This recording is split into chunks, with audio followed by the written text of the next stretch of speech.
Uthman, you always winning. Wait, is that the Adhan? I think so, inshallah. Alhamdulillah, alhamdulillah. Yeah, man. Well, Gotta pray. yeah, we do gotta pray. We gotta pray. Let's get that in. Yes, sir. ASAP. Ha ha! I don't know what it is, Akbar. but what? I've been listening to this program, Sunnah Followers, and I've been learning a lot, Aki. Man, a lot. Yeah, like what? What you been learning about? Man, I've been learning about a lot. Salah, hadith, the life of the Prophet, sallallahu alaihi wasallam. Man. Wow, for real though. And you know another thing? The shows just keep coming on back to back. Alhamdulillah. I just gotta check them out. For real though. Wow. My God, if you have any questions, check this out. Every Friday, you can call in Sister Laila live. Call her with any one of your questions in regards to this deen. And man, she will answer them. She will get you right. Anyway, inshallah, I'm about to tune into that. But you know something else? If this is going to be a benefit to me, I got to get with that Sadaqah Jariyah. All right. Donate to SunnahFollowers.net. We're here for you. Sadaqah Jariyah. Assalamu alaikum.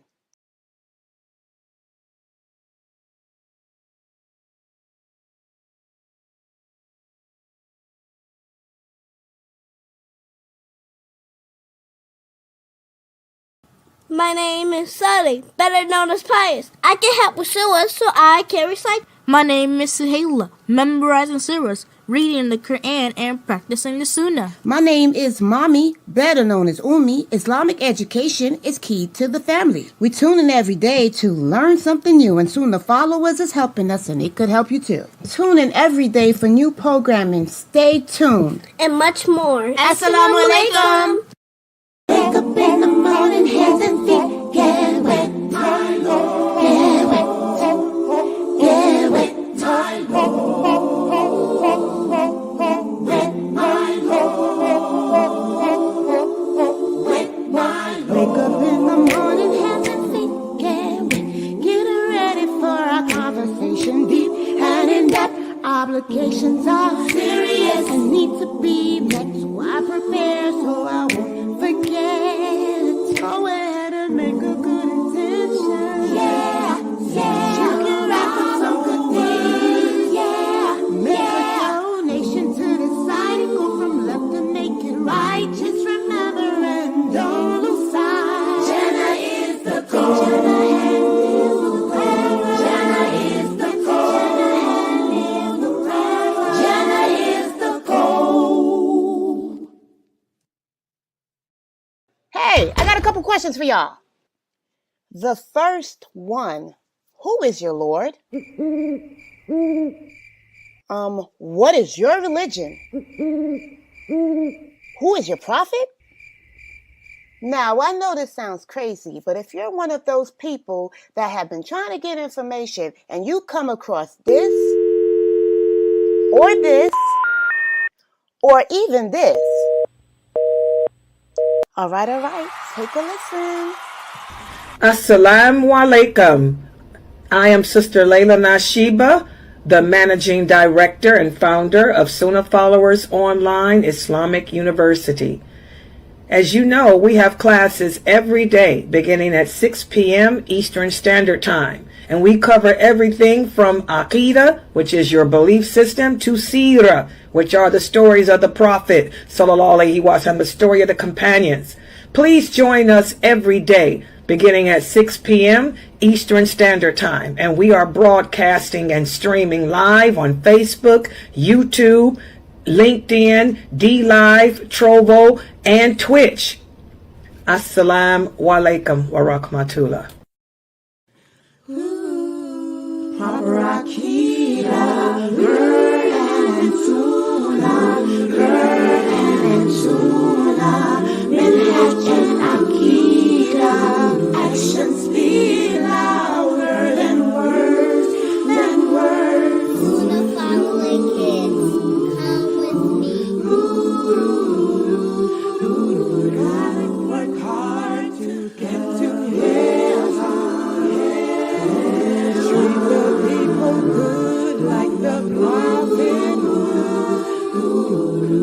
Proper Akida, Quran and Sunnah, Quran and Sunnah, Minhaj and Akida, actions speak louder than words,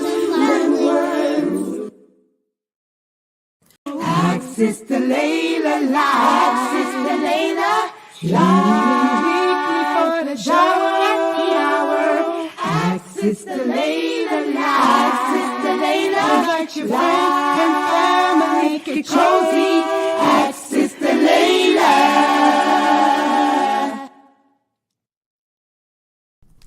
Join us every Friday at 9 p.m. Eastern for the Ask Sister Laila live call-in and answer show. Please join Ustada Laila Nasheeba. If you have any questions in regards to this theme, call in at 862-370-2838. Now streaming on various platforms right here on Sunnah Followers. Whoever's doing your thing. And by the way, what are you getting a pierce today? Let's talk about it. Any other questions? This is gonna be good. Welcome to Ask Sister Laila Live. And by the way, what are you getting a pierce today? Let's talk about it. Wait a minute. Time for the Ask Sister Laila live show. This is Lines gonna are be now good. open. 862-370-2838. Okay, Ina alhamdulillah, wa salat, wa salam ala wa rasulallah. I'd like to welcome everybody to the Call In and Ask Sister Laila live show. Even though you don't have to call in, all you have to do is just type your question right here on the screen. If you are on using Facebook or YouTube or Telegram, or Twitch or Rumble or Twitter, all you have to do, I'm trying to see if I named them all. All you have to do is just type your question and Instagram. Yeah, Instagram too. Type your question and inshallah, I should be able to see whatever your question is. Also, guys, there are several other ways that you can get your questions asked too. If you would like to use the microphone, then all you'd have to do is just join my website, the Sunnah Followers Zoom room directly. And you can join that by going to www.sunnahfollowers, all one word, .net. And then click on the tab that says Zoom room. And inshallah, that should bring you directly into our Zoom room, and you can type your question there. Or if you don't want to come into the Zoom room to type your question or use the mic, there's a chat box that's going to pop up. When you go to sunnahfollowers.net, there's a chat box. You can type your question in that chat box, and inshallah, it'll come directly, hopefully, if it's working right, to my cell phone. And you can ask the question. Or if you don't even want to do that, you want to be anonymous, you can call us at 876-370-2838. We have operators standing by, and also that opens up our WhatsApp group too. You can use that dial that with WhatsApp. That opens up our WhatsApp group. Or you can also, for those of you who are a part of our WhatsApp group, you can also type your question in the WhatsApp group, and inshallah we'll be able to see it. Now, for those of you who do join the Zoom room, is Fame in there? Who's in there? Is Fame here, y'all? Can anybody answer? Assalamu alaikum. I'll be reading the questions on Zoom for today. Okay, but if okay, that's Yasmin. Okay, if you do join the Zoom room, please type on. Don't try to private message me, because even though I'm looking in the camera, I'm not looking in the Zoom. I can't see anything going on there. I'm looking through the camera on my streaming program. So just type your question on the screen so everybody can see it. Or what name are you using? Tariq? You using Tariq? Yeah, Yasmin and Tariq. Okay, or you can, if you want a private message the name that says Tariq. It's a long name, Tariq and Yasmin and blah, blah, blah. Send it to her. It's a female, it's not a male, it's a female. Okay, so send her your question. Or you can just type it here, like I said, in the platforms that we're on. So that's how you can get your questions answered. And also you can begin typing now. Those of you can also begin typing your questions now too, inshallah, and I can answer it. And if Brother Ahmed comes, I know Brother Ahmed, I gave you guys the quiz today for the class on the angels. And I think a couple of you had some questions that you wanted to ask. If I wasn't able to answer them, you can ask them here now too, inshallah. And I'll answer them as well. Yes. And let me address something too. You know, we're living in the days of a lot of where there's a lot of fitting, a lot of problems, a lot of hardships and trials that we're facing as Muslims. You know, I want everybody to understand again that nothing happens, good or evil, unless Allah wills it. And if Allah wills it, there's nothing you can do to stop it. Because I'm getting a lot of questions and comments from a lot of my new shahadas who are having, as usual, still having a hard time gripping reality. Once you convert to Islam, your life doesn't get good. I mean, it gets good as far as your lifestyle. But just because you convert to Islam doesn't mean that now it's going to be smooth sailing and all your dreams are going to come true and all that. No. Your trials, your tests will begin. And I want all of you to remember that Allah doesn't put a test on any of us that's too great for us to bear as human beings. Be it sickness, be it poverty, be it marriage, divorce, bad children, neighbors, job, money, you know, whatever Allah afflicts us with, we can handle it. So you're going to have to keep that faith in your heart and just handle whatever your trials are with dignity, and handle them with finesse, and handle them with patience, as our Prophet sallallahu alaihi wasallam had encouraged us to do. Okay, so that's for my new shahadas. Yeah, you're Muslim now, so you're gonna have to expect the reality of your parents giving you a hard time about your way of life. You know, your friends, people that you thought were friends, you know, all your life, you know, are going to turn against you or not want to be around you because your lifestyle is not like theirs anymore. Okay, you have a new ideology. You have a different ideology. So welcome to Islam. Okay. And also, I just want to share this too. The month of Shaban is upon us. For all the women out there who have not yet made up their fast from last year, now's the time to get busy. Now is the time to get busy making up whatever fast you did not make, because you only have until the beginning of Ramadan, this Ramadan, to make them up. And you can fast on Fridays. I answered that earlier. Here's a question. Yes, you can, sister. Okay, yeah, go ahead. Type your question. She has a question here. One of my new shahadas. Let's see what her question is. Go ahead, sister. Type it. Yeah, I spoke about that earlier, but let me give her a second here.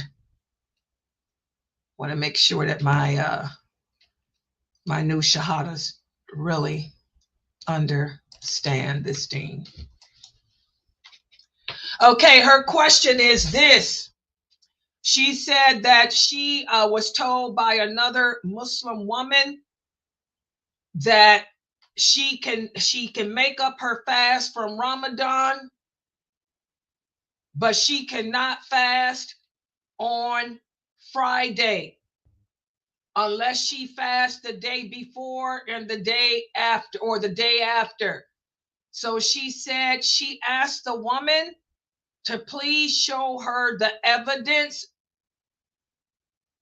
because it contradicts what I have learned. And the woman gave this hadith. Okay, and she posts this hadith. And that hadith is authentic. And it's what I spoke about earlier, guys. This is the problem. We cannot teach ourselves this religion. You can't just pick up the hadith books and start reading them and say, oh, here's a hadith. This hadith says you cannot fast on Friday unless you fast either the day before or the day after. The Prophet sallallahu alaihi wasallam came home, found his wife Zainab fasting, and he asked her, did you fast yesterday? She said no. He said, do you plan on fasting tomorrow? She said no. So he said, break your fast. You cannot fast on Fridays unless you fast the day before, the day after. That hadith is sahih. It's in the Sahih Sitta. It's authentic. But you have to know the who, what, where, when, why. You have to know the details. That hadith is speaking about a voluntary fast. A voluntary fast. Zainab was not making up her Ramadan day. She was doing a voluntary fast. How do I know that?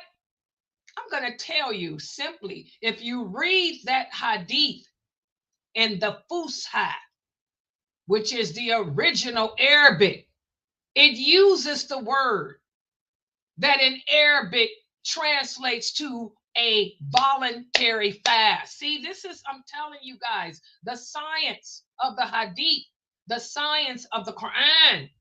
This is why the prophet said, ask the people of knowledge. You cannot pick up a book, start reading and say, oh, this means we can't fast on Fridays. First of all, you're reading the transliteration of the meaning. That's number one. You have to know the Arabic. The same science that we use in interpreting the Quran is the same science used with the Hadith. Okay? If you don't speak the Fusha, you better have a teacher like I have had who do speak it. So when he breaks them hadiths down to you, he tells you, and if the Fusha says this. Okay? So that hadith is authentic, but the prophet's wife, Zainab, was doing a voluntary fast. She was not, I repeat, she was not making up a day of Ramadan. Okay? So what you can do is tell the sister who told you that the hadith is authentic, but she is misinformed about its meaning. And there is no scholar of hadith on this planet who will refute me. Just to let you know. All right? You have to learn this deen correctly. You can't teach yourself. And Allah knows best. Okay, any questions in that Zoom room? No questions yet. Okay. Yes, go ahead, Sister Michelle. You have some questions? Go ahead. These are from the sisters in your community? Okay, mashallah. And while she's typing her questions, Sister Nia, go ahead. Assalamu alaikum, Sister Laila. Wa alaikum salam. Is it part of the man's hijab to wear a kufi? Is it part of the what? I'm sorry, I couldn't hear the first The part. man's is it part of the man's hijab to wear a kufi? Because I'm having a discussion on my page with fellow Muslims about the man's hijab as well, because they think of the hijab as just a scarf that women wear, not the act of covering covering our body from what Allah does not want to be seen by other people. And someone commented and said that part of the male's hijab is to wear a throb and a kufi. Okay, this is another example as to how ignorant we are as Muslims. You know, we're, like I told you guys yesterday, we're living in the days of the Ruway Bidah. And who are the Ruway Bidah? The Prophet said the Ruway Bidah. These are people who call themselves Muslims. They are the most ignorant people. They do not know anything about Islam, but they got a lot to say. They like to talk. They can tell you all about the politics of the world, the cost of tea in China. They just won't shut up. But they are so ignorant. They've never learned this religion from people who are people of knowledge. So they just make up stuff. They just say stuff. So for the person that told you that a man's covering includes covering his head, tell that man to either bring his proof or shut up. Because we don't speak. Islam is not based on opinions or assumptions. Just like if it's obligatory for a woman to cover her head, I can bring the clear verse from the Quran or the hadith that says so.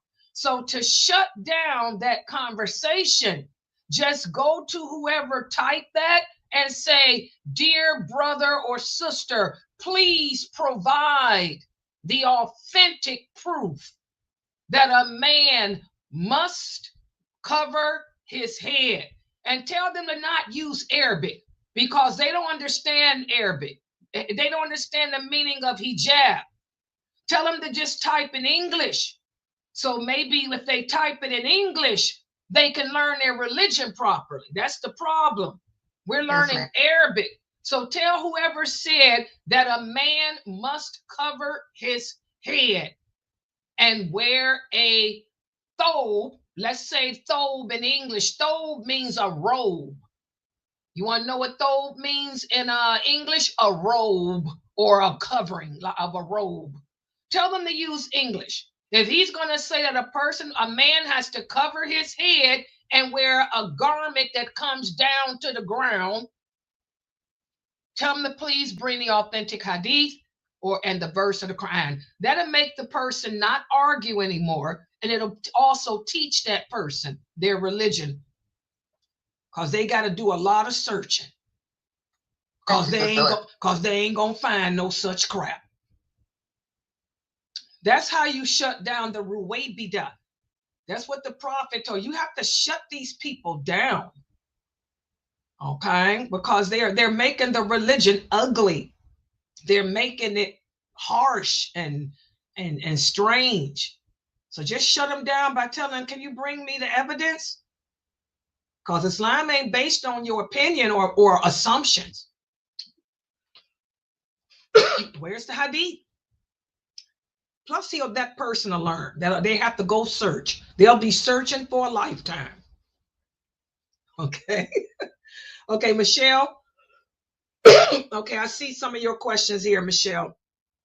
Excuse me, I got allergies and I'm allergic to dust. I think I need to dust off my table in here.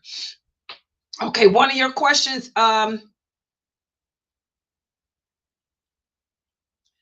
Should I fast now during this month to see if I can do the whole month? No. No. I want all you new shahadas to pay attention.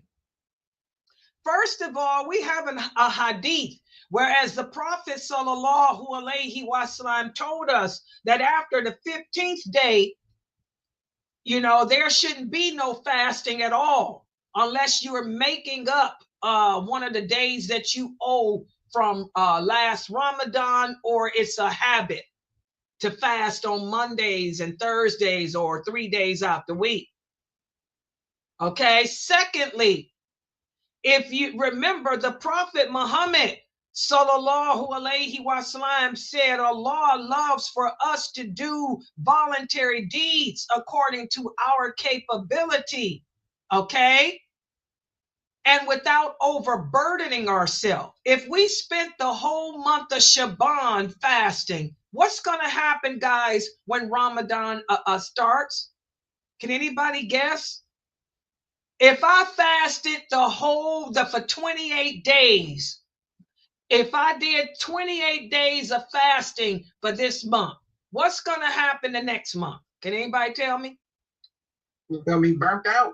Yeah, I ain't going to want to fast. I'm done. I'm not going to want to fast during Ramadan. The only fast that we are obligated to do is Ramadan, people. That's it. Why? Allah does not reward you for the voluntary deeds if you don't complete the obligations. And this is what happens every year. Every year we get these Muslims who call themselves preparing for Ramadan. So they spend the entire month of Shaban fasting. And then when Ramadan comes, Sister Laila, can I get a fatwa? A fatwa for what? I don't want to fast. I'm burnt out. No, ain't no fatwas. Why did you fast Shaban like that? Okay. So no, guys, no. You should not prepare. The way to the Prophet Muhammad sallallahu alaihi wasallam was asked, how does one prepare for Ramadan? He said the way we prepare for Ramadan is by getting closer to Allah. You prepare yourself spiritually by doing a lot of self-reflection, looking at the deeds that you are doing that you shouldn't be doing. Looking at the deeds that you're not doing that you should. Okay, that's how you prepare for Ramadan. You don't prepare for Ramadan by doing all this fasting, because you're a human being. You're going to be burnt out. Fasting is hard. It's hard. I'm not going to lie about it, because most of us like to eat. I'm going to keep it real. Most Muslims love to eat. You can't smoke. You can't drink. You can't have sex out of wedlock. So why are we obese? We're obese because we stuff in our face. That's the only thing that we can do and enjoy. So it's hard to pull back from that table. Okay? So no, you shouldn't be doing a whole lot of fasting. If you want, especially after the 15th, you don't do none unless you're making up your days. Do you guys understand that? Because I'm telling you, I see it every year. Every year, I see all these Muslims preparing for Ramadan by fasting. And then Ramadan comes and I need a fatwa to get out of fasting. It's sad. And Allah knows best. Is there a question in the Zoom room? No, but there's a question on YouTube. And by the way, if anybody new coming there, y'all somebody type on there and let the people know, because Fame usually has a lot of questions from Zoom. And I think that they private message her. Fame is not in there. So somebody let the people know, just type on the screen that if there's any questions, send, and she's using the name Tarek. They're gonna think that's a man. So somebody has to take control in that Zoom and type any messages, send to her name and say she is not a man, it's a woman. Cause okay, I'll type that. Yeah, you know what I'm saying? Because she usually has a lot of questions. Yeah, go ahead. The question from YouTube, someone told me that we can make dua through the intercession of the Prophet. He said that we can do so by saying, for the love of the Prophet, please accept my dua, or I belong to the nation of the Prophet, so please accept my dua. Okay, why are you surprised to hear that, Sister Saba? How many times have I told you that most of the people that you're listening to are Sufis? I tell y'all that all the time. You guys are listening to most of the men that you guys are listening to on YouTube are Sufi or Shiite. I have to put Shiite too because there's a lot of Shiites on YouTube too. That's why I keep telling y'all got to be careful who y'all listening to on social media, because the Shiites got the market #1 for YouTube and social media. And after them are the Sufis. You're not going to find that many people speaking about this religion correctly on social media. Like the Prophet Muhammad said, search throughout the land. You're going to only find a handful of believers. So you guys are going to have to stop listening to those people that y'all listen to. And when they do say stuff like that, you have to ask them, can you please give me the authentic hadith that says that? Or can you give me the clear verse from the Quran that says that? They're not going to be able to produce it. So you guys shouldn't be surprised by anything from social media, because most people on social media are awliya of shaitan. I'm just going to say it. It's the truth. Most people on social media are allies of shaitan. That's the reality, guys. Y'all got to get with it. If I were to do a percentage, 97%. I repeat, 97%. I repeat again, 97% of the women and men that are on social media speaking about Islam are leading you away from the traditional Islam. They wouldn't know the traditional Islam if it slapped them in the face. And Allah knows best. Yeah, be careful.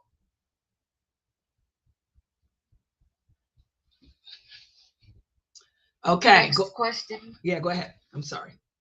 Should we give children that we foster a choice in what religion they practice? Okay, that must be from somebody that's a new Muslim, because a person that's been into the religion knows that there ain't no choice. We don't advocate, as Muslims, we don't advocate anything that's haram. That's a major sin. To advocate something that is haram, to advocate anything that contradicts Tawheed, we don't do that. And first of all, ask the person, what do they mean by fostering children? Because this is an English word that many Americans don't understand. Because it has several different meanings. What do they mean by fostering a child? If I'm fostering a child. So ask the person, how do they define fostering? Fostering could be paying their rent, buying their food, buying their clothing. That's what it means, just to sponsor someone. Foster is a synonym for sponsor. You know, if I can sponsor a child that lives in Mexico that I don't even know. All I got to do is send money to him every month. Okay, if I'm sponsoring somebody, that's all I'm doing is sponsoring. Now, if I let somebody live with me, that's different. So ask the person, are they raising a child? Because raising a child is not the same as sponsoring. She said taking a child into your home, taking care of them, all of those food, clothes, school. Then you are raising a child. And as Muslims, we live la ilaha illallah in our house. We can't allow people in our home who smoke. We can't allow people in our home who don't practice Islam. We can't allow people in our home who are enemies to Allah. So if you're raising a child, you have to raise that child as a Muslim. Ain't no choice. Does everybody understand that?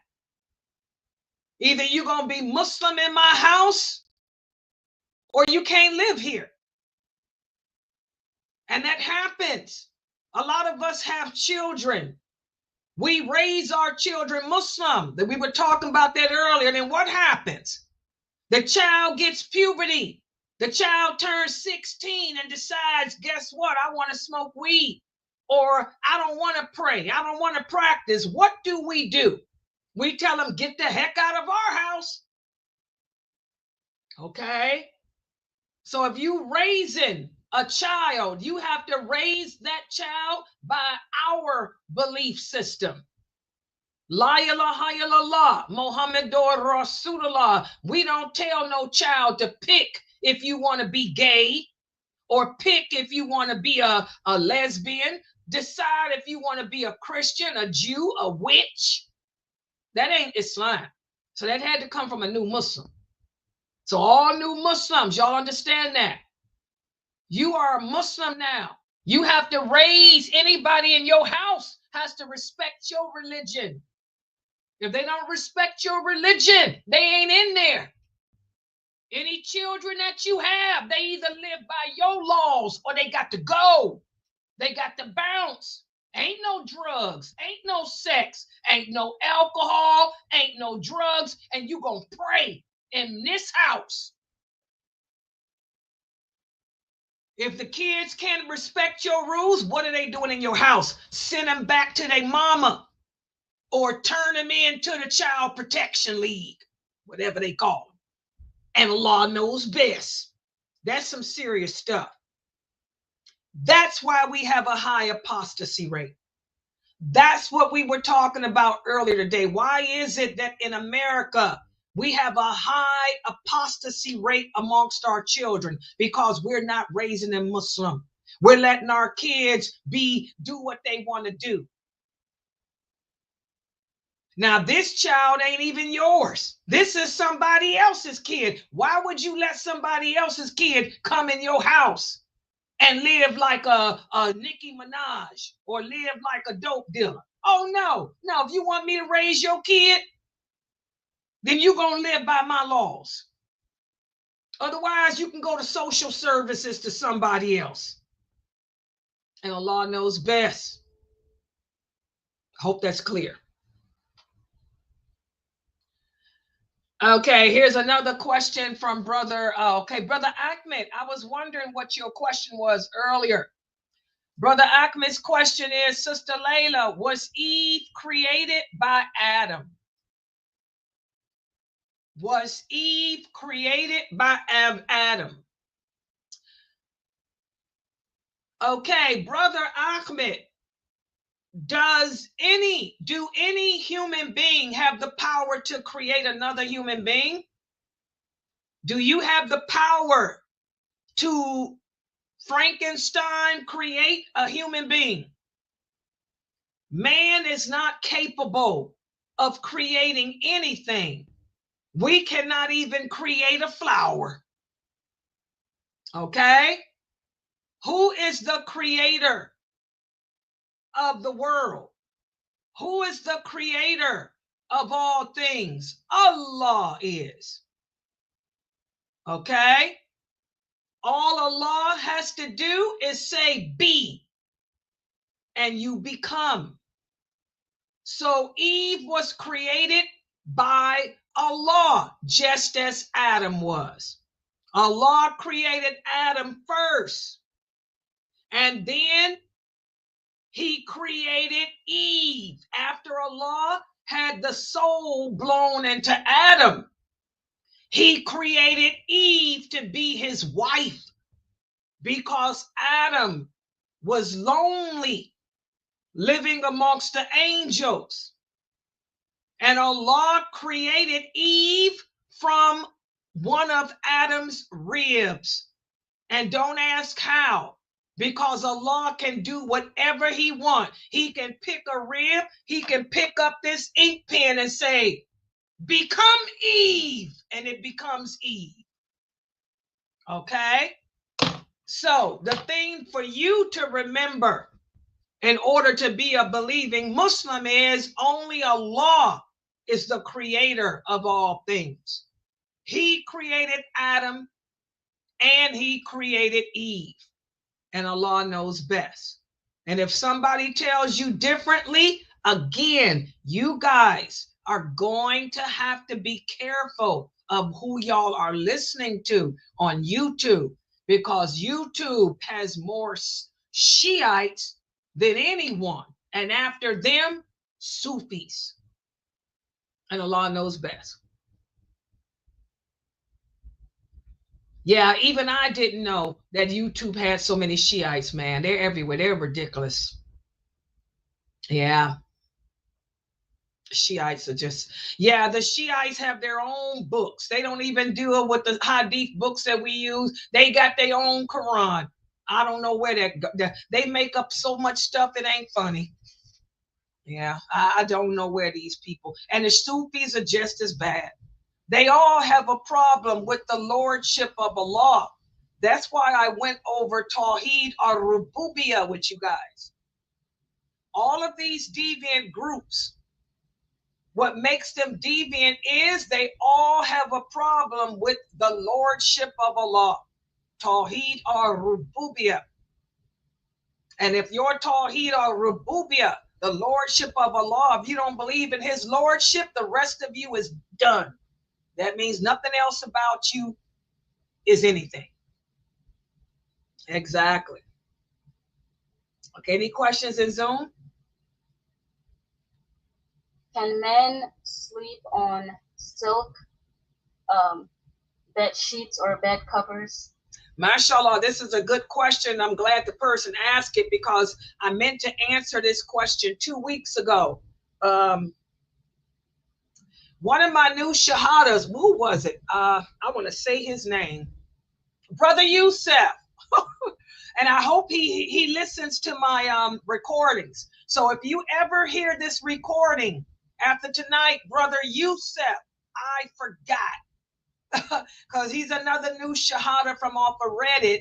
And he sent me that question and I just remembered it now. The answer is no. No. No. We have the authentic hadith.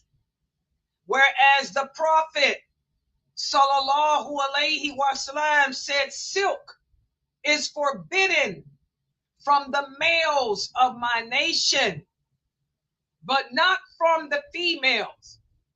Not only can you brothers not wear silk, that means you can't sleep on it either. And who gave us that understanding? Ibn Abbas, may Allah be pleased with him. Ibn Abbas said, not only is it forbidden, and also Ibn Umar, and also I think it was Sa'id al-Khudri, the companions, all of them basically, they said not only are men forbidden from wearing silk and from wearing brocade. What is brocade? Brocade is satin. And a lot of men don't know that part of the hadith. They need to read the Fusha. Okay? Not only is it haram for a man to wear silk and satin, But as the companions explained, that means you can't sleep on them either, unless you are like Az-Zubair. Who was Az-Zubair? He was one of the companions who was allergic to anything cotton. The only thing that he could sleep on and the only thing that he could wear was silk. So it's haram for you brothers to wear silk or sleep on it. Y'all got that?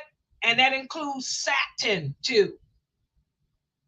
The prohibitions in regards to colors and fabric are not against women. Women, we can wear whatever fabric and colors we want, but there's hadiths restricting you men from such things. So Brother Youssef, if you hear this recording, get rid of your satin sheets and your silk sheets. I know it's going to be a big blow, but if you are allergic to other fabric and that's the only thing you can have is satin or silk, then it's okay. And Allah knows best. Okay.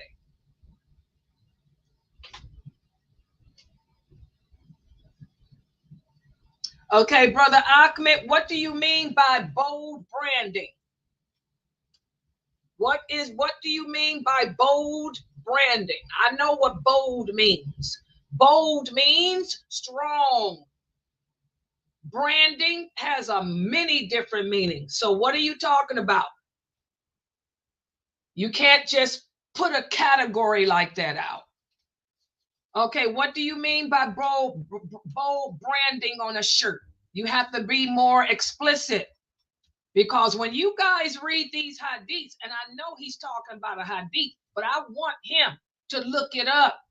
When you read these hadiths that are translated into English, the wording is kind of bad. So I want you to tell me in other English words what you think bold branding means. Because most Muslims, men, don't know what bold branding means. So I want you to tell me, what does bold branding mean? Then I'll answer it.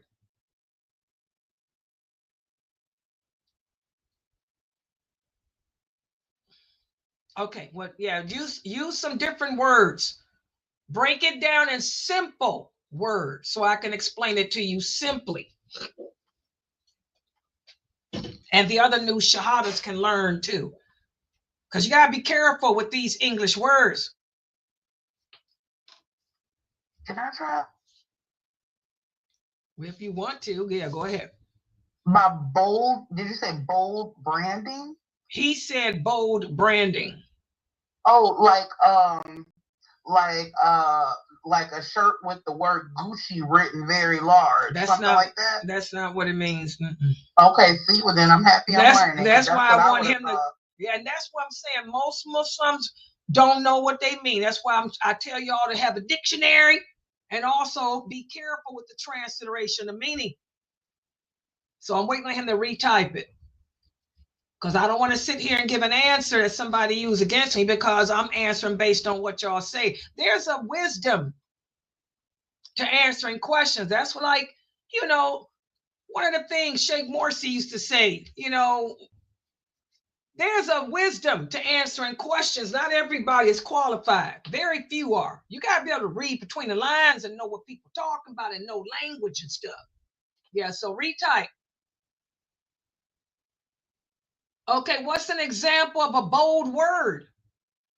Now, might be where her answer comes in. Bold words are not the same as a bold branding. What do you mean by bold words? Give me some example of a bold word. What do you call a bold word? There's really no such thing as a bold word. What's a bold word? There's really no such thing as a bold word.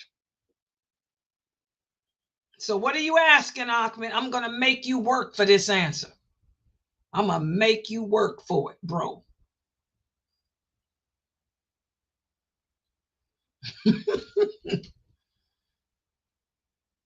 Are you asking, can you wear a shirt that has Gucci on it like she asked?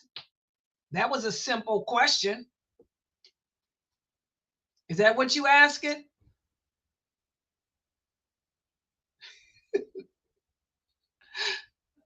Wa alaikum salam, Sheikh. Oh, that's not what you were asking? Okay, well, type your question over. The Sheikh here type, good job, Sister Laila, you making them work for it. That's right. I learned from the best. Play that word game. Alhamdulillah. May Allah bless you too, brother. Yeah, I respect you too. May Allah bless you. Alhamdulillah. One of the sheikhs joined in my stream. Okay, what do you mean you can't remember, Brother Ahmed? What are you asking? It's your question.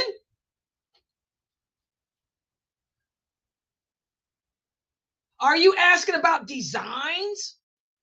Are you asking, can you wear a shirt that has bold designs like this, like I have on my hijab? Or designs like I have on my abaya here? Is this what you asking?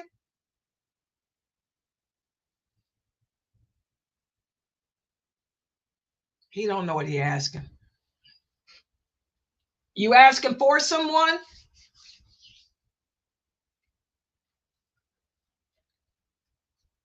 Okay, if you were listening to one of my old videos, what you brothers cannot do is wear clothing that has that bold, I use the word bold neon, like what the Hindus wear and what the Buddhists wear.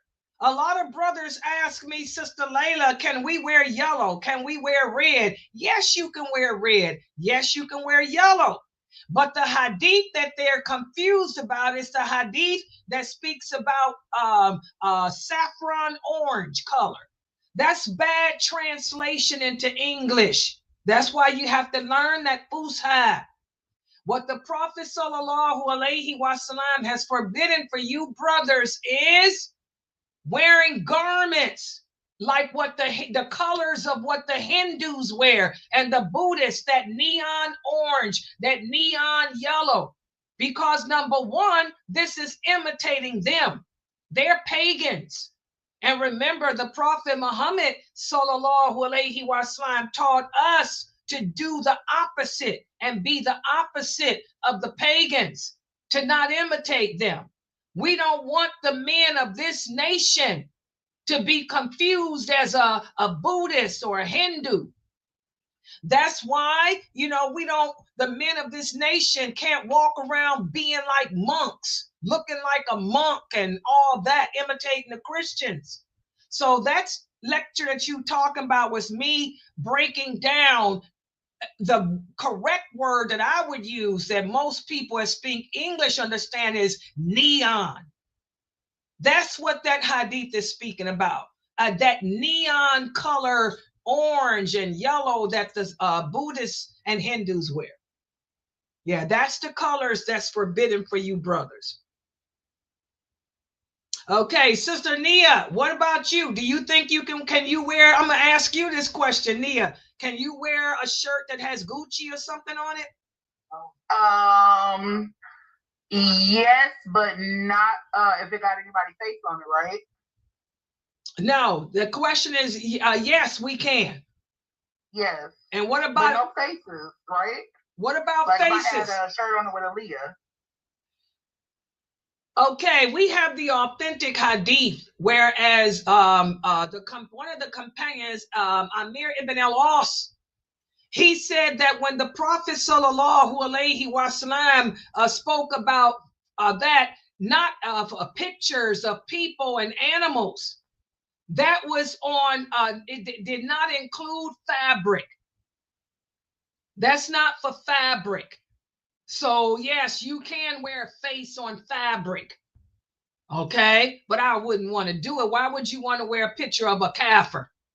Right. Yeah, I mean, that comes into a different category. We don't eulogize. Now we go into Wella Bara. Our allegiance ain't to no kafir. Our allegiance ain't to none of that crap. But technically, you know, if it's on the fabric, it's lawful. But there's nothing in Islam that forbids anyone from wearing words or names or any of that. Who cares whose name it is? It could be King Tut. Who cares? Yeah. And Allah knows best. Yes, very good questions. Exactly, brother Edward. Exactly. Very good questions for the new Shahadas. Okay, brother Edward said he did not know about the neon. Exactly. That type of neon. You know what I'm talking about? The Buddhist colors. I'm not saying you can't wear neon. What I'm saying is that color that hadith mentions, that orangey, yellowish red, that's the color of those monks, the Buddhist monks in them wear. Yes. And Allah knows best. Exactly. Okay, like brother Edward, because I know y'all can't see them because they're in the Reddit group, and you can't see them unless you are on their group, and you ain't. But yes, like if a person is jogging at night, like brother Edward type, if he's jogging at night, you know, he might put on a green neon sweater. But it's not like the monks, it's the kind that glows. That's really a glowing, and yeah, that's not even really considered neon. That's glowing.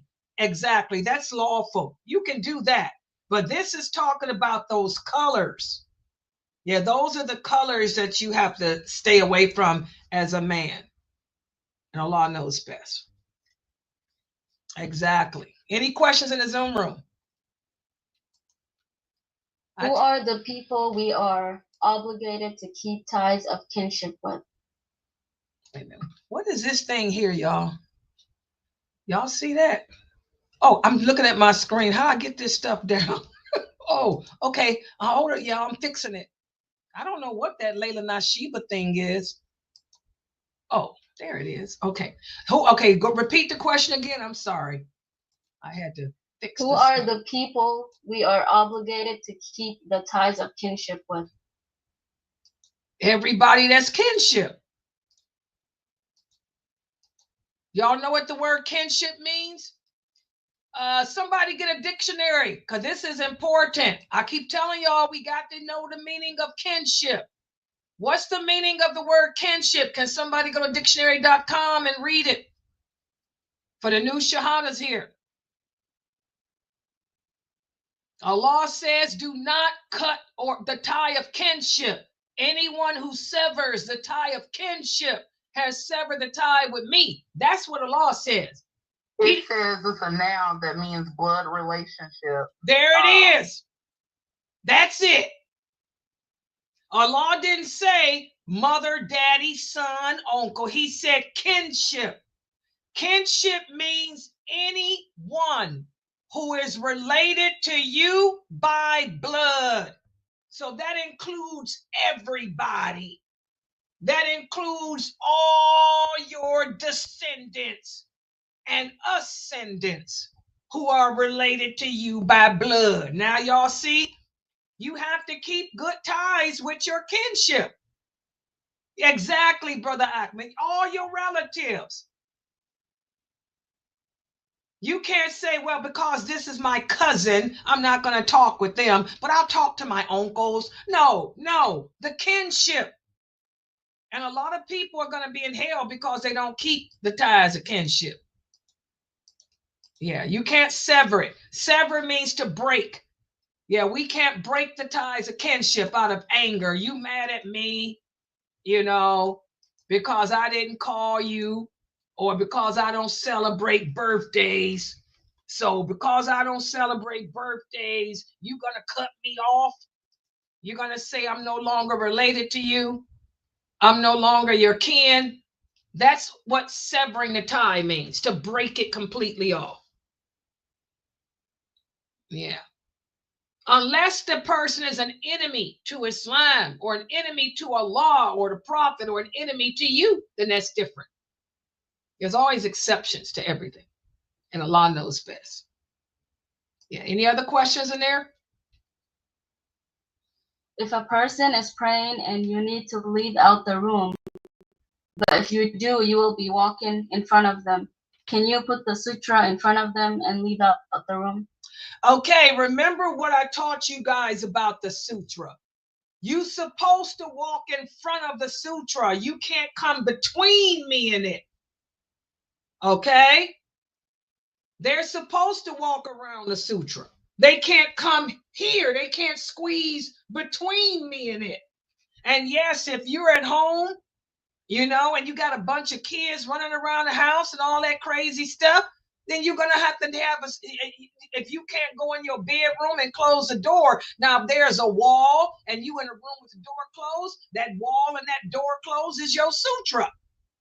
But if you guys got a bunch of people living in the house, running all over the house, acting crazy, you know how some of these homes are, then yeah, get you a sutra. And that's the job of it. They can walk in front of it, but not between you and it. And Allah knows best. Yeah. I would suggest you guys find a corner where ain't nobody at and pray. Stand face that wall. You can use the wall. Just stand far enough where you can bow and prostrate. But any person with common sense should know not to come squeezing in between you and that wall. Okay? Or it could be a table or anything. Or just go in your bedroom and close the door. Yeah, and Allah knows best.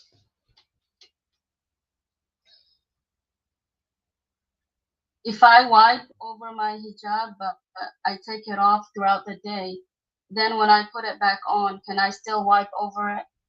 Yes, as long as you've made wudu over your hair at least once before you started wiping over it.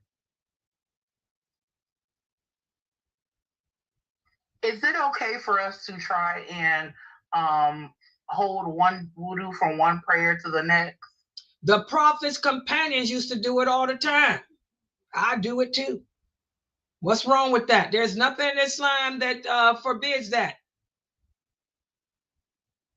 Some people can do it. I can go the whole day with one wudu. Unless I got anxiety, then that's a different problem. But if I'm in a good mood, no anxiety, I can go the whole day. Yeah, nothing in Islam says you have to make wudu before every prayer. The Prophet didn't say that either. Does Allah. The companions would pray the whole day. Some of them would pray the whole day with just the one wudu. Sometimes the Prophet would do the same. So if you can go without making wudu, then go without making it. The only time you have to renew your wudu is if you break it. If you don't break it, then you don't have to worry about it. Okay, Brother Harun asked a question here. He said, sister, how can you focus on yourself when all this bad stuff is happening in the world? Real easy. If you believe La ilaha illallah, Muhammadur Rasulullah, it's real easy.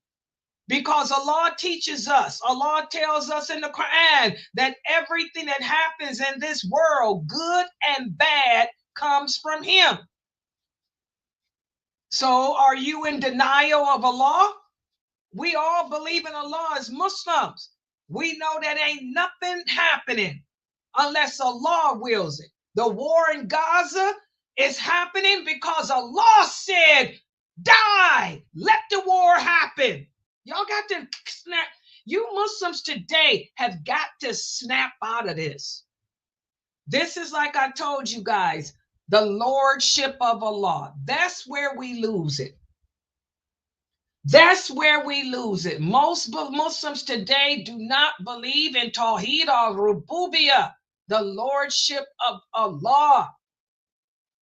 Belief in the lordship of Allah is that everything that's happening, good and bad, is happening because Allah wanted it to happen and He made it happen. Also, we know that nothing, whatever bad happens to a people, they can handle it. Because Allah tells us that he never puts a problem on a person or a people that they can't handle. Those people in Gaza have been living in war all their life. Come on, y'all. This ain't the first time a war happened over there. They've been living in war since the time of David, alayhi salam. Them people grow up seeing people die and get killed. That's part of their life. They can handle it. The people in Syria, that's the seat of all the fitan. The prophet said the seat of all the fitan that will affect this ummah will come from out of Syria and Iraq. That's their life. This has been happening since the time of the prophet and before. Them people been at war for centuries. They can handle it. It's part of their life. They look at you and they look at me and they want to know, how can we watch television? They don't understand how we can watch TV and see a woman on TV in a bra and a pair of drawers. They don't understand how is it that we can see people kissing. Just like watching sex on TV is normal for us, it don't bother us, but it bothers them. That's the way it is with their life. War, people dying, people being blown up. That's part of the life for them. They can handle it. One of my best people died. Her name was Izdahar. May Allah protect her. May Allah forgive her of all her sins. Ameen. She was one of my students here. She was Palestinian. She died about 3 or 4 years ago. She was with me from the beginning of when I made this website. Okay?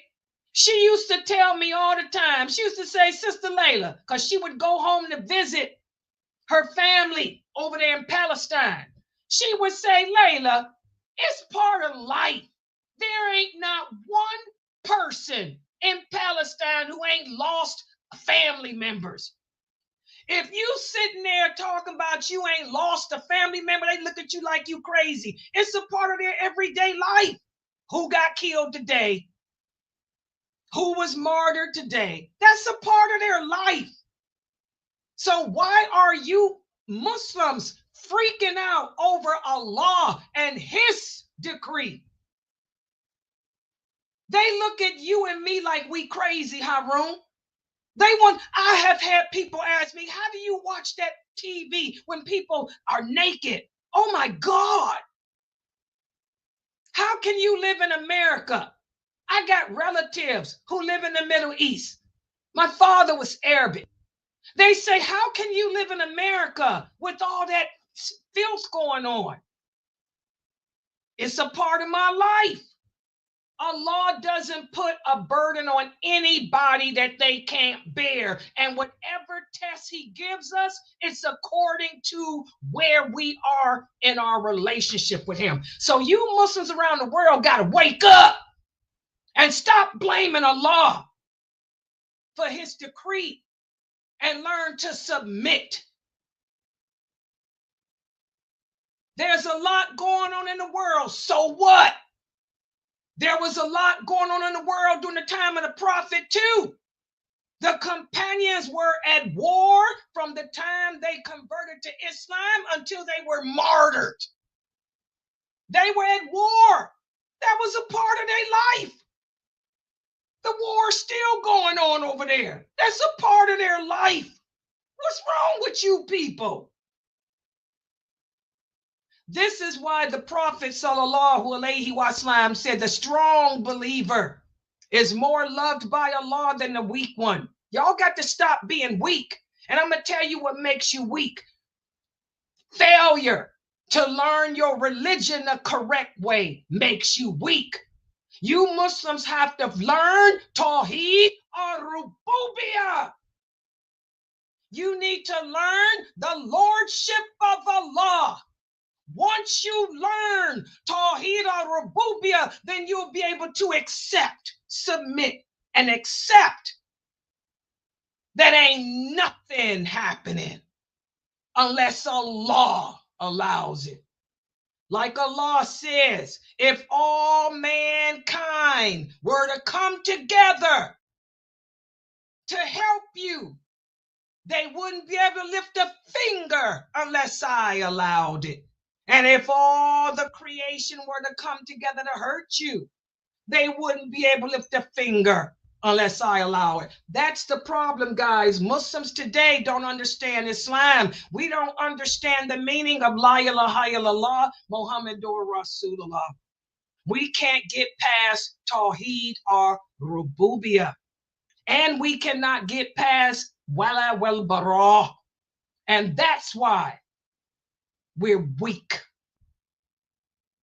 All right? I hope that answers the question. And Allah knows best.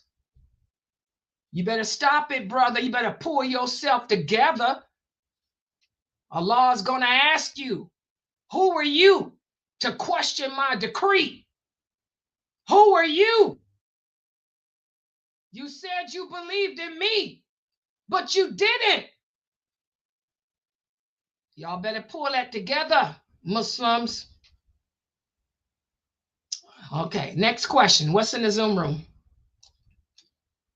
What if you are not close to some blood relatives and simply don't contact them at all? That's not cutting the tie. To cut the tie, that's what I was explaining. To cut the tie of kinship means exactly that. To say, I have disowned this person is not my relative, and I have nothing to do with them. Some of us got millions of relatives. I don't even know my family on my father's side. They pop up through the DNA testing I did, and that's it. But I haven't cut the tie. When I find out that somebody's my relative, I welcome them to my website. They sit here and listen to me and laugh and say, oh, she's just like the Sadats, and keep it moving. To cut the kinship doesn't mean that I got to call you every day, because I don't call you every day. I haven't spoken to my oldest brother in years. Who cares? Is that cutting the tie? No. If my oldest brother ever needed something, I'd give it to him. If my oldest brother ever wanted something, he could call me and get it. To cut the tie means you have disowned. You have nothing to do. This person doesn't exist. Do you understand now? We have to get a dictionary and look up the meaning of these words, guys. Okay? So, I don't even know my family on my father's side. I ain't called them. They ain't seen them. Don't know them from Tom, Dick, Jane. But did I cut the tie? No. All right. You understand? Does the person understand now? Yes, we got to break the religion down. These people, and this is what I tell you other brothers out there, you know, when y'all ask these questions, you got to look at the people. The Prophet Muhammad sallallahu alaihi wasallam said, we don't have the intelligence that the other nations had. You know, we're simple-minded people. So we have to keep the deen simple. You got to speak to the people on their level, not above them and not beneath them. Okay? So does the person, ask the person, do they understand what cutting the tie means now? Yes, she says she understands. Yeah, cutting the tie means you disown somebody. You're nothing to me. Yeah, I know how you hear people say, you're nothing to me. That's cutting the tie. Yeah. You didn't know that either, Edward? Brother Edward said he didn't know that one either. Okay. What is the month of the Shaban? Brother Ahmed, is Shaban is the Arabic name for, what month is this, y'all? For February. That's it. The month of Shaban ain't nothing to worship. It ain't no food, no candy. It's just the Arabic name for one of the months out the year. That's all. It ain't no Christmas tree. It's just a name, an Arabic name of a month. Don't read more into things. Arabic is a language, not a religion. Yeah, that's all it is. It's the Arabic name for February. This is February, ain't it, y'all? Whatever month this is. Yeah, you got to keep it simple, man. Yeah, I got a lot of new shahadas here.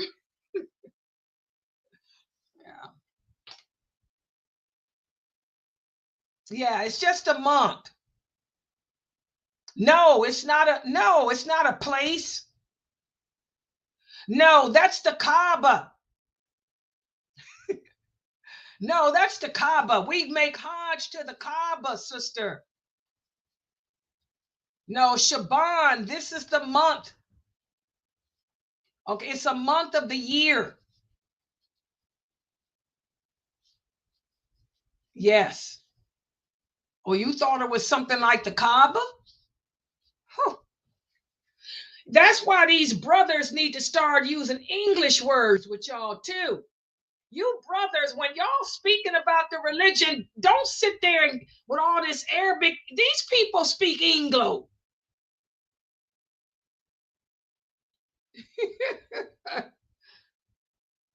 Oh, you heard them speaking about it too? Yes. Yes, it's a month of the year, sweetheart. Yes. It's not a place like the Kaaba. Alhamdulillah. Okay, alhamdulillah. Yes. Yes, so make right. That's what I was saying earlier, Sister Michelle. This is the month. This is it. Make up your days of fasting. It's a month. The Prophet Muhammad sallallahu alaihi wasallam said the month can be 28, sometimes 29 days. So you got 28 days to make up whatever days you need from last year. That's what I was saying. It's a month. What did y'all think Shaban was? Brother Ahmed, what did you think it was? Well, she said she thought it was a place like the Kaaba. Brother Ahmed, what did you think the month of Shaban is or was? What did you think it was? Just so I can see where my people's heads are. Brother Ahmed, what did you think it was? Any questions in Zoom while he types his answer? Yeah. I have a question about the lunar calendar. Mm-hmm. I don't know how to explain it to people. I guess I need to go and Google it or something, but there's nothing to explain. It's nothing to explain. It's not, let me tell y'all about a lunar calendar. The Prophet Muhammad didn't do this. This is something that Umar radiallahu anhu did when he became a caliph. As Islam spread throughout the Roman and Persian and Egypt and the rest of the world, Umar wanted to be different because everybody begins the new year with January 1st. January 1st marks the new year, which it does. Umar, may Allah be pleased with him, said, you know what? We ain't going to begin our New Year as Muslims with January 1st. To be different, let's begin our New Year with the day we migrated to Medina. So this is nothing. This ain't got nothing to do with religion. This ain't nothing to do with religion, guys. Nothing to do with it. Now, as far as the lunar calendar, the Arabs always followed, this is not religion either. This is culture. The Arabs always followed a lunar calendar, and it's not just them. I'm trying to think. There were some other people. I kind of think that the ancient Greeks too may have followed a lunar calendar. But that was just their Their culture, that's not religion. Okay? So what are you explaining about them?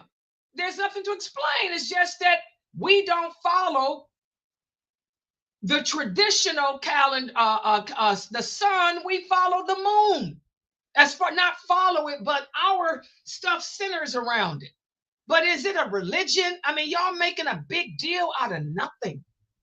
I mean, well, I was gonna say, how did you know it was Shaban? What was it? Because we look for the moon. We follow the moon. We look for the moon. Instead of the rest of the world, instead of the rest of the world looks at the sun to determine the date. The Arabs looked at the moon. That's all. It's nothing else. Nothing else. Allah's not going to ask you about, did you follow the sun or the moon when you in your grave? This ain't got nothing to do with paradise. Ain't got nothing to do with nothing. And it's easy for us Muslims because you got people telling you when the moon is seen and what month it is.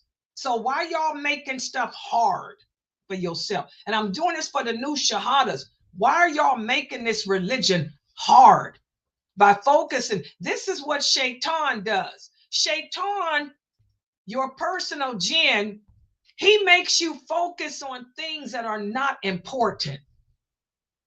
So you don't do what is important, like fast during Ramadan. Okay? Like make your prayers. He'll have you doing a research paper on the sun and the moon, then getting up making fajr. Y'all got to stop making this thing hard. Anybody want to know about a lunar calendar? You're right. They can Google it. But just tell them Muslims follow a lunar calendar. Christians follow a solar calendar. That's all. And if they want to know what the difference, they can Google it. That's all. We look for the moon. They look for the sun. That's the difference in a nutshell. In a nutshell. They look for the sun to rise and set. We look for the moon to rise and set. That's it. And we ain't the only ones. That's right. Like Michelle said, witches use a lunar calendar too. What they call themselves, the Wiccan. The Wiccans use lunar calendars too. A bad comparison. But they do. They use a lunar calendar too. Yeah. Yeah. Yeah, go ahead. Go ahead with the Shaban. Now, see, that's what I'm saying. Where do y'all get this from, Brother Ahmed? Brother Ahmed said that he thought that Shaban was a part of Hajj too. Y'all see that? She said she thought it was something to do with the Kaaba. What is y'all listening to from Shiites and other people? I don't know. No, it's a month. No, it's not a place. Yes. Yeah, but yes, but you gotta make, how many days do you have to make up, sister? Okay, let's break it down like this. How many days do you have from last Ramadan because of your menses or because you were sick or whatever that you need to make up? 12? Start fasting. See how simple that answer was? You can fast 12 days out of this month. That's it. Yes, you can start tomorrow. Yeah, don't make the religion hard. I don't know who y'all been listening to. What's this Reddit group? Brother Edward, who they listen to on YouTube?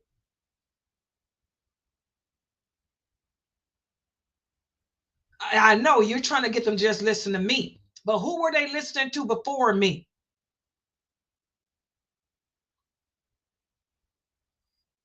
Us. Oh, okay. I told y'all.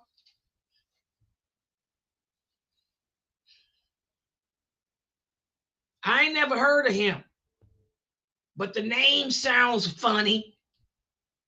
I don't know that brother. I've never heard of him before. So whoever this brother is y'all was learning from, I don't know what he was teaching you. I never heard of him. I don't know him. His name sounds Iranian. I'll tell you right there.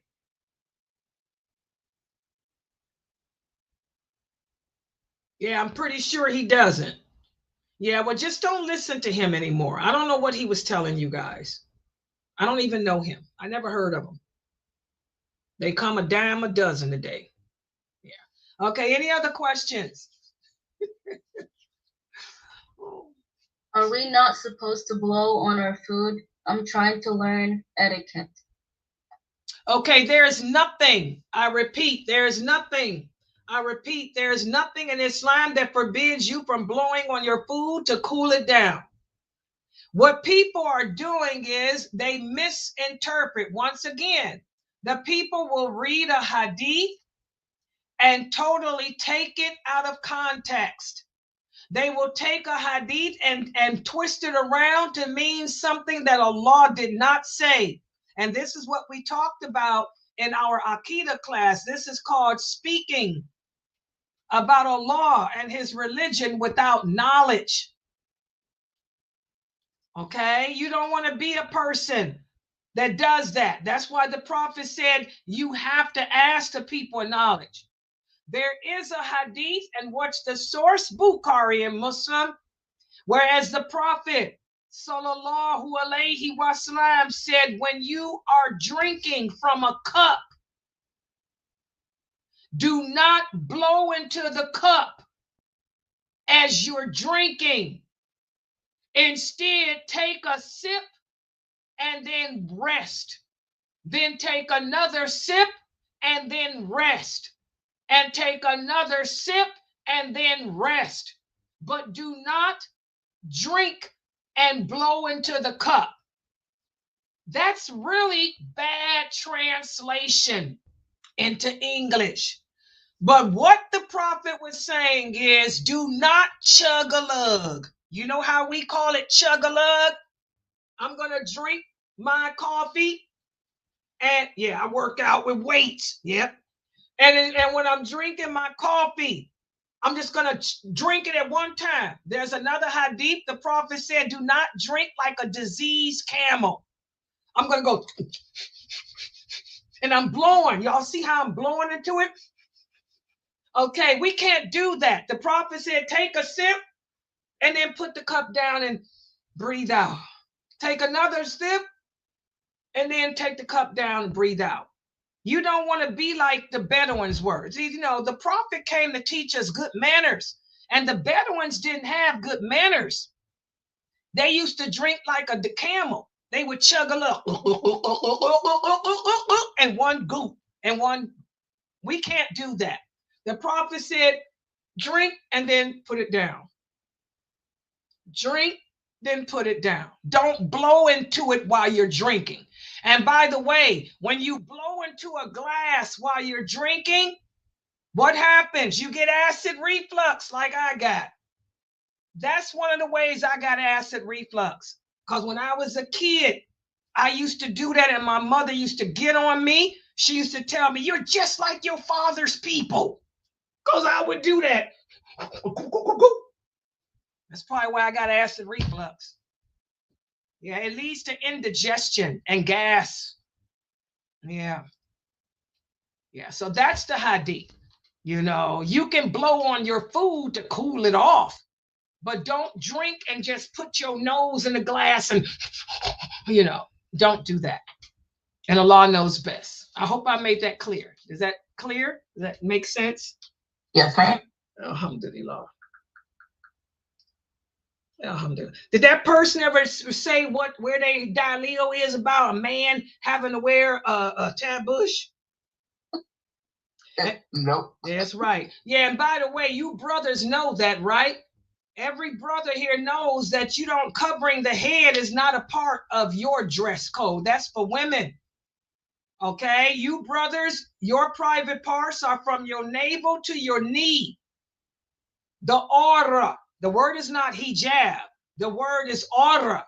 The aura of a man is from his navel to his knee. That's why I said they need to stop speaking in Arabic and learn English. The private parts or the nakedness of a man is his navel to his knees, not your head, not even your chest, to be honest. But for a woman, the whole woman's body is her aura, except for her face and her hands. Okay? Yeah, you brothers don't have to wear a turban nor anything on your head. But we do. Exactly.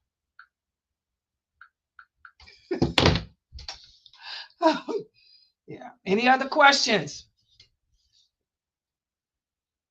Okay, alhamdulillah. I think we've come to the end. This was a pretty good Q&A. These Q&As have been pretty good because of my new shahadas here. You learned a lot, Brother Edward, and so did the rest of you guys. Oh, well, alhamdulillah, I'm glad. And I gave y'all the dalil. You guys see how when I answer those questions, I give you the dalil. The dalil is, what did the prophet say? What did Allah say? It ain't my opinion. And I'll go so far as to throw in the source too when I ain't even got to. Yeah, all those hadiths that I gave today are Bukhari and Muslim again. But be careful. I want all my new shahadas to remember, don't think that you can teach yourself this deen. Okay? You come upon a hadith, come to me.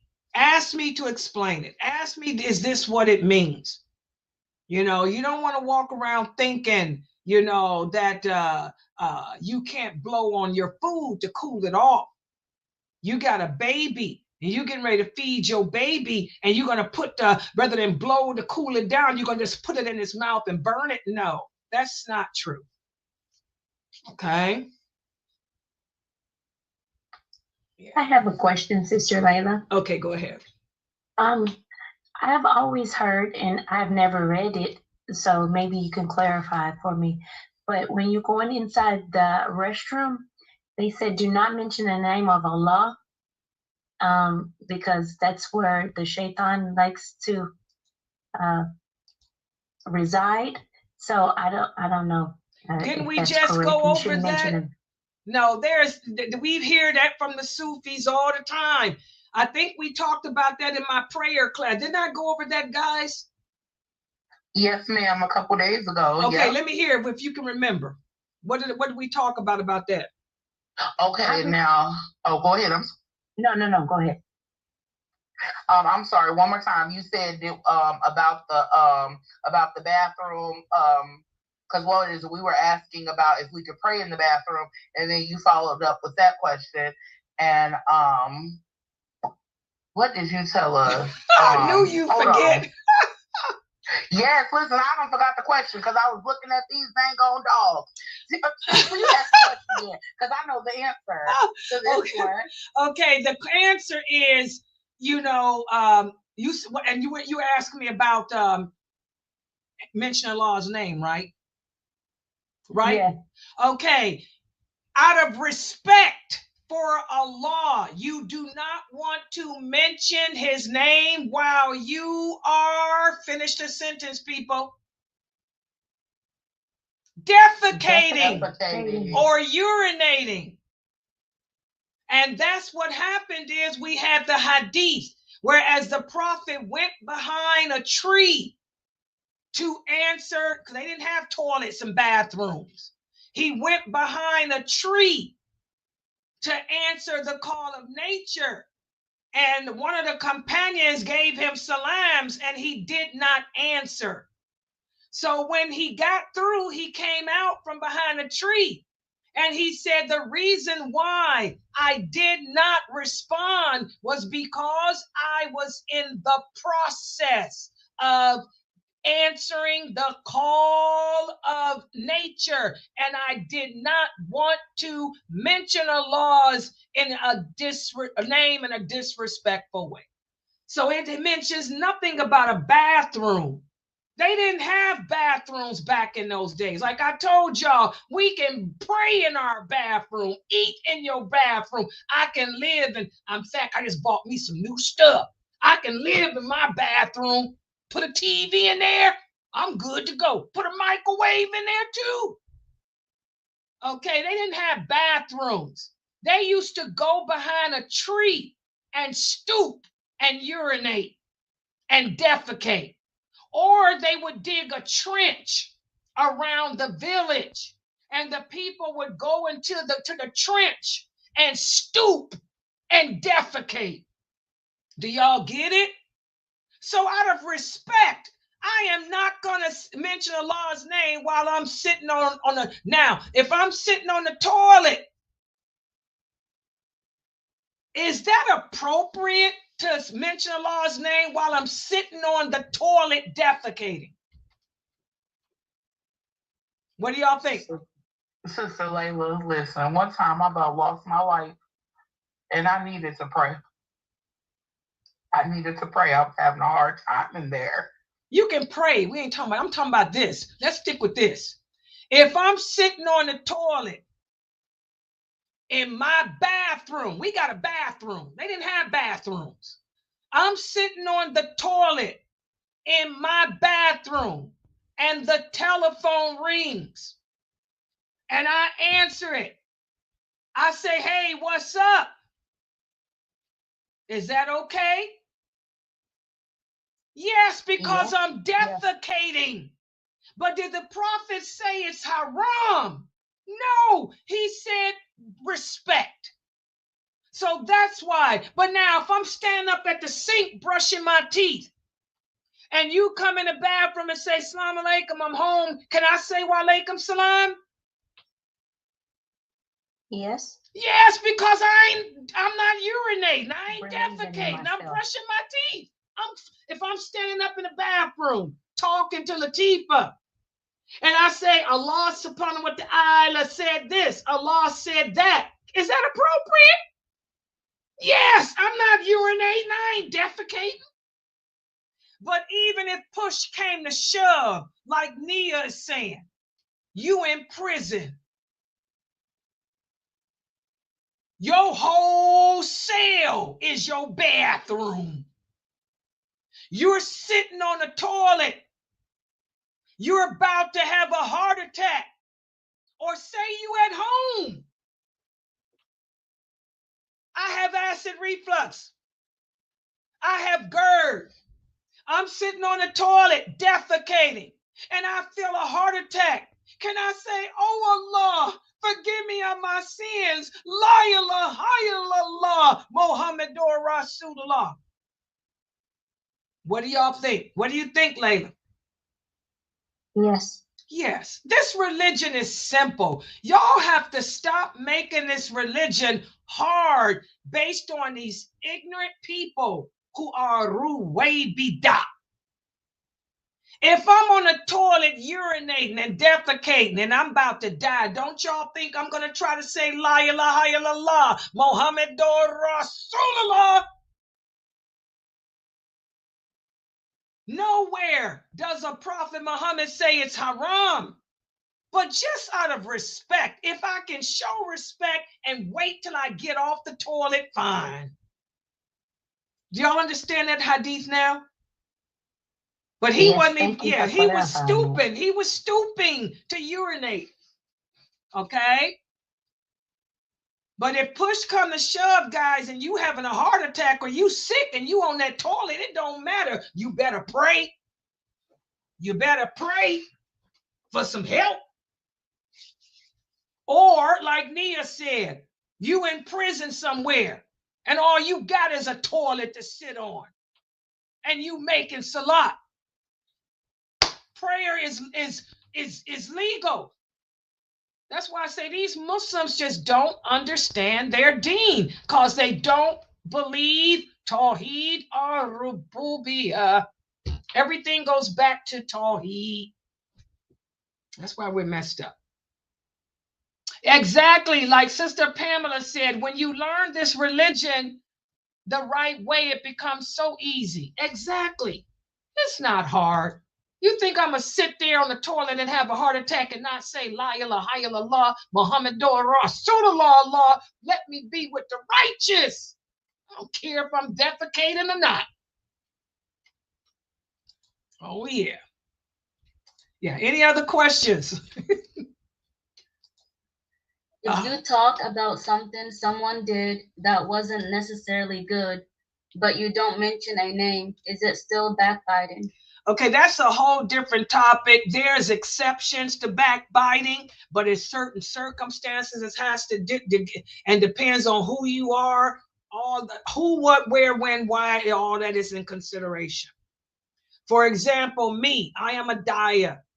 Okay, if I see something wrong that somebody is doing, I have to address it, but I'd make it general.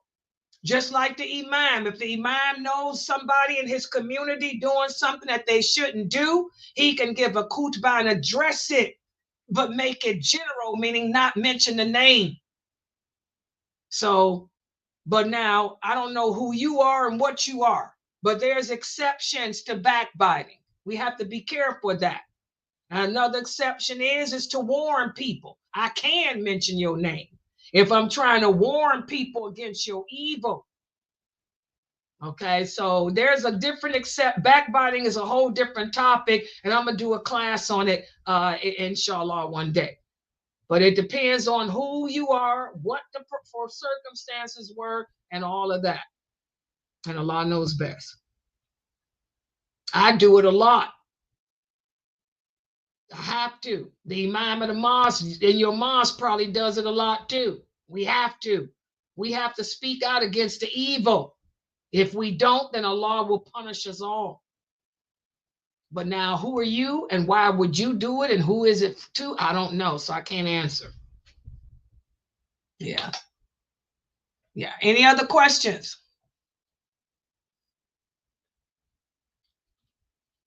I think that was the last one. Okay. All right, guys. This was a good Q&A.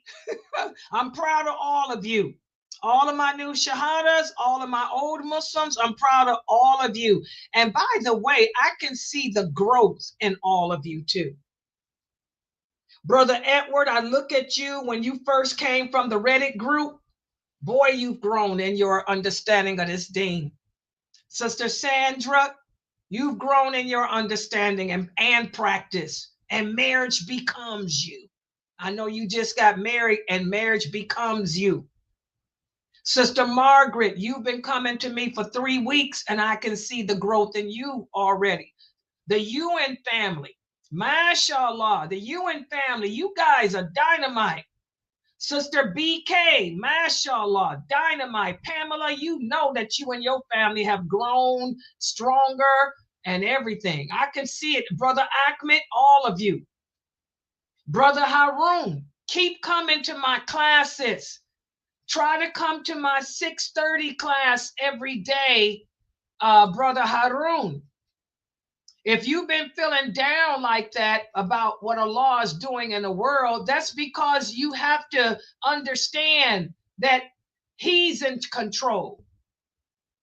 That one thing that Allah promised the Prophet Muhammad, sallallahu alaihi wasallam, He said, your nation of people, we will never be overpowered and destroyed by our enemies. You don't have to worry about Israel or America or the UK or any of our haters overpowering us and destroying us. Instead, Allah said our destruction will come from ourselves, each other. We will slander each other.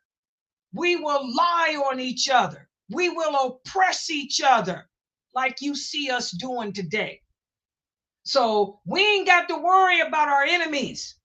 We got to keep our eye on these hypocrites. Those the ones that's going to take us down, not the enemies. So that hadith there should bring you back to life, Brother Harun. Because everything that's going on in the world from the Kafirs, they will never succeed. The unbelievers will never, ever succeed over us. Unfortunately, it's going to come from ourselves. All right. I want to thank everybody for joining and participating. Yes, go ahead. The sister added to the question. She said, how about if you just mention a situation where someone was rude to you and you are talking to someone else about how you didn't like it or how it hurt you? And can you mention names to some people like your mother or family? In that case, that's not backbiting. If somebody is oppressing you, if somebody is hurting you or harmed you, you have the right to speak out against it and tell who that person is. If it's a person hurt you, long as the person you're telling it to is someone that can help. For example, I don't know what the problem is, but if you're a kid and a kid in school is harassing you, or a teacher in school is touching you, you better go home and tell your mother. You better go home and tell your father. You better tell the principal. You better call the police. You better tell everybody, because that person is hurting you. Okay? If you are a woman and your husband is abusing you physically, he's abusing you mentally, you better call your father and tell him. You better call the imam and tell him.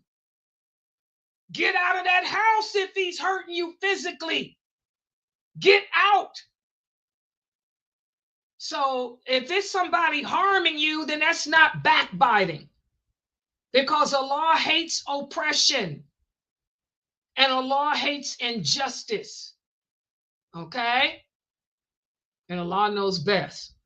And if that's a kid asking that question, was that a kid asking that question?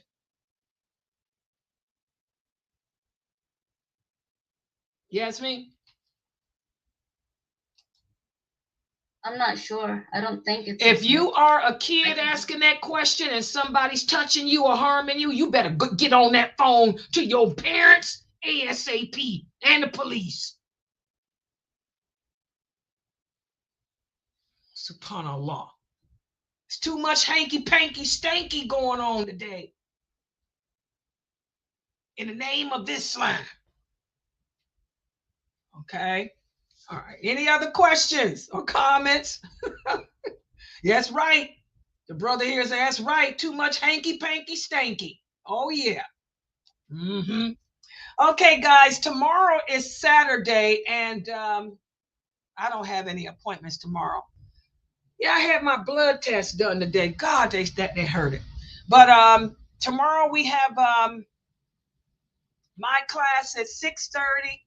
We have Dr. Dramali at 8 o'clock. Okay? And I'll try to put the shorts out. Excuse me. I'll try to put the shorts out for Brother Yusuf's class. All right? And Sister Nasheeba, tomorrow, can you try and, if you have time, to stream some of your previous shows during the day? You like that, huh? Yeah. I love that. Yeah, because I'll probably be up too, because I got other stuff that I'm trying to clean this house up. Y'all know it's a hard chore for me. I need to clean this office out because I'm allergic to dust, and there's dust in here. So yeah, I'll get up and put a stream, inshallah. I'll try to stream it to y'all too on YouTube. Yeah. Okay. All right, guys, I'm going to log out for tonight. I want to thank everybody for joining and participating. Inshallah, guys, please support us. The first of the month is tomorrow. You know, I just got scared again. Girl, you know this streaming program is $300. I don't even know what them came out yet. We need $500 at the beginning of the month, and we need $500 at the end. That's all I know. It's the beginning. We need $500, guys, to cover the expenses that's coming out on the 1st. Please support us. You can Zelle us at Laila@SunnahFollowers.net, or you can Cash App us or PayPal. Please send your donations in tonight, because I haven't looked at our account. I don't want to get hurt and look and see. All right? Okay, guys. Inshallah, I'll see you guys tomorrow. Subhanakallahumma wa bihamdika. Ashhadu an la ilaha illa anta astaghfiruka wa atubu ilaik. Assalamu alaikum. Everybody have a good night. Girl.